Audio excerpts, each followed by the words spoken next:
रीवा में सोमवार को यूजीसी बिल के समर्थन में बड़ा जन आंदोलन देखने को मिला। एसटी, एससी और ओबीसी संगठनों के संयुक्त मोर्चे ने हल्ला बोल करते हुए कलेक्टर कार्यालय का घेराव किया और मुख्य मार्गों पर धरना प्रदर्शन किया। प्रदर्शन के चलते शहर के कई प्रमुख मार्गों पर जाम की स्थिति निर्मित हो गई, जिससे वाहनों के पहिए थम गए और आमजन को खासी परेशानी का सामना करना पड़ा।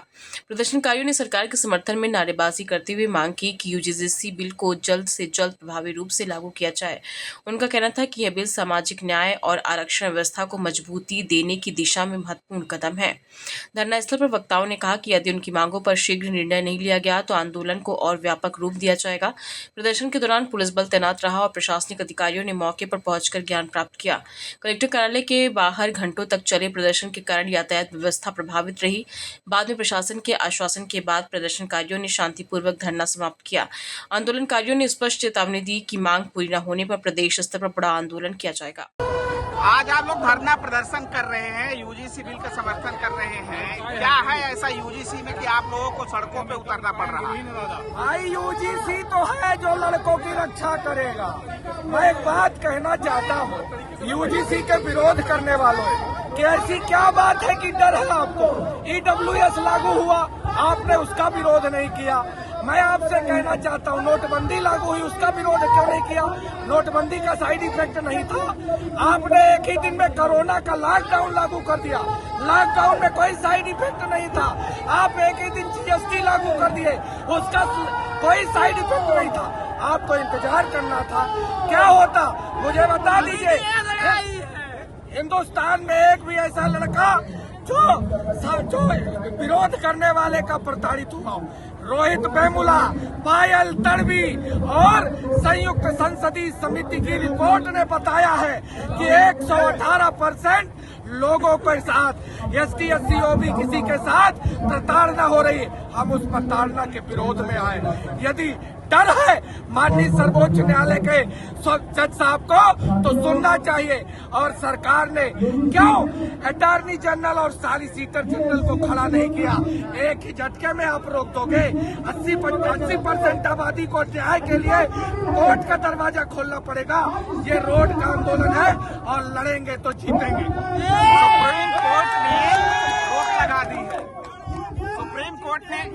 सुप्रीम कोर्ट ने भी रोक लगा देती है और अगर लागू नहीं होता है तो क्या करेंगे?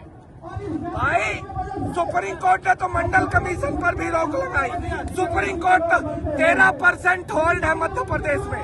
माननीय सुप्रीम कोर्ट महोदय खोल दीजिए।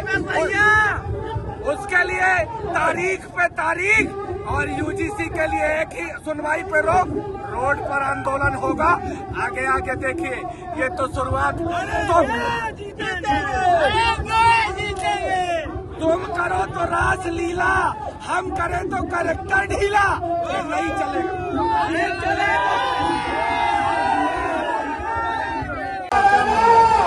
देखिए ओबीसी और माइनॉरिटी के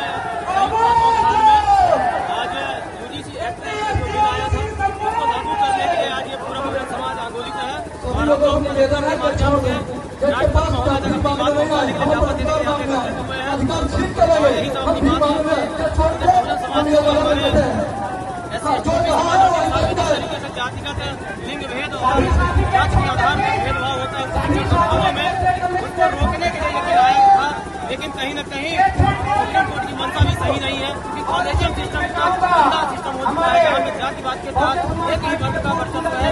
और हम लोग इसी के तहत यहाँ पे आए हैं, उसका विरोध दर्ज करवाने आए हैं। पूरे समाज के साथ में आए हैं कि हमारी 85 की जो आबादी है एससी, एसटी, ओबीसी माइनॉरिटी की, उनकी भी बातों को सुना जाए। उनके भी बच्चों के, उनके भविष्य को ध्यान में रखते हुए उनके भी मुद्दों को सरकार अहमियत दे।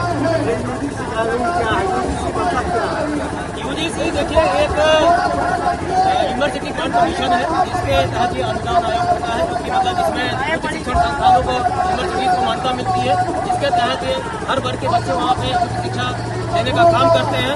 लेकिन जिस प्रकार से एससी, एसटी, ओबीसी समाज के साथ में खासतौर से जातिगत भेदभाव होता है उसके लिए यूजीसी बिल लाया गया था। क्योंकि आपने पूर्व में भी देखा है रोहित वेमुला और पायल तड़वी जैसे हमारे जो छात्र रहे हैं उनको कहीं न कहीं जातिवाद का शिकार होना पड़ा है, जिसकी वजह से उन्होंने सुसाइड किया। और हम नहीं चाहते हैं कि हमारी अगली आने वाली जो पीढ़ी है जातिवाद का दर्द झेले और किसी प्रकार की अनहोनी होने का काम। कानून नहीं लागू होता तो ऐसी स्थिति में क्या करेंगे?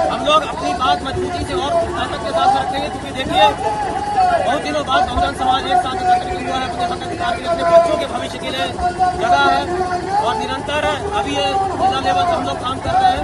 प्रदेश और देश लेवल पर भी जितने भी बड़े आंदोलन होने का काम होगा, बहुजन समाज अपने एक आह्वान पर संयुक्त मोर्चे के रूप में अपनी बात रखने का काम करेगा।